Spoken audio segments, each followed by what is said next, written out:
Like many episodes of Game of Thrones, the spoils of war begins fairly sedately, catching up with most of the main players for a spell, before moving into an action-heavy climax in the hour's back half.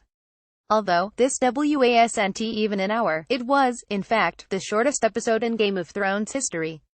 But it's unlikely anyone will be left feeling shortchanged, as this was an installment that provided a sequence fans have been waiting to see realized since the moment Dany's dragons hatched back in Season 1. And for book readers, it presented a picture they've been imagining only in their mind's eye for decades. And good lord, it did not disappoint. Advertisement continue reading below before the chaos, though. The episode spends a lot of time at Winterfell, as Arya Stark finally returns home and reunites with her lost siblings. Where last week's reunion between Bran and Sansa was emotional if only on Sansa's part, with an appropriately stirring score behind it, Arya and Sansa's reunion is played very differently. There is no music, and there are no tears. The meeting between the sisters is distinctly unmelodramatic, an indication of how mature the two have become. Two little girls, one spirited, one spoiled, have been molded by years of plight into two very strong young women. They're both different, in very different ways, but they're still undeniably sisters, and seeing that bond standing firm after everything they've been through was very satisfying. Copyright HBA. This is a fantastic episode for Maisie Williams, as Arya gets to verbally run rings around the guards at the gate, and then do it physically with Brienne of Tarth. It's been a long time since she had lessons from Syrio, but she was every bit her mentor's pupil here. Arya has never looked like such a consummate badass.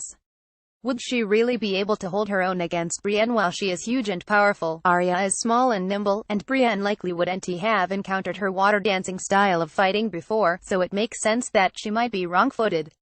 It's not often a sword fight brings such a sense of joy on Game of Thrones, but this one did, given the knowledge that it was for real, but that neither was in any danger of being killed.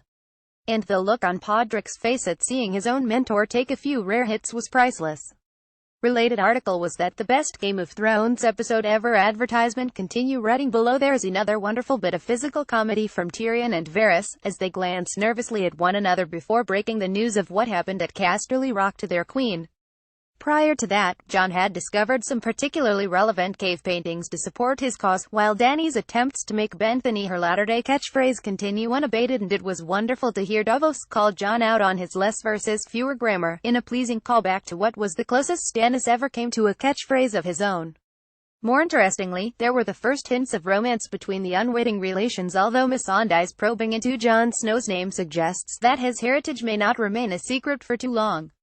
And while it seemed like Daenerys had been convinced to keep her dragons out of play, so as to avoid terrorizing and/or destroying half of the country she's trying to reclaim, that frustration proved unfounded by the episode's end, as Westeros went full Western. Copyright Sky. Game of Thrones has spanned many styles before, but it's perhaps never so overtly aped another genre like this before.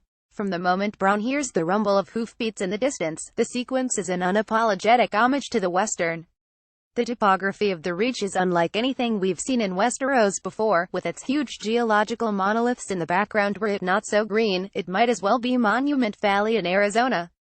Hell, the Lannister soldiers even very literally circle the wagons by the time the Dothraki horde appears on the horizon, hollering and whooping on horseback like the Native Americans of 100 Western films. You half expect John Wayne or the Lone Ranger to ride in two-shot.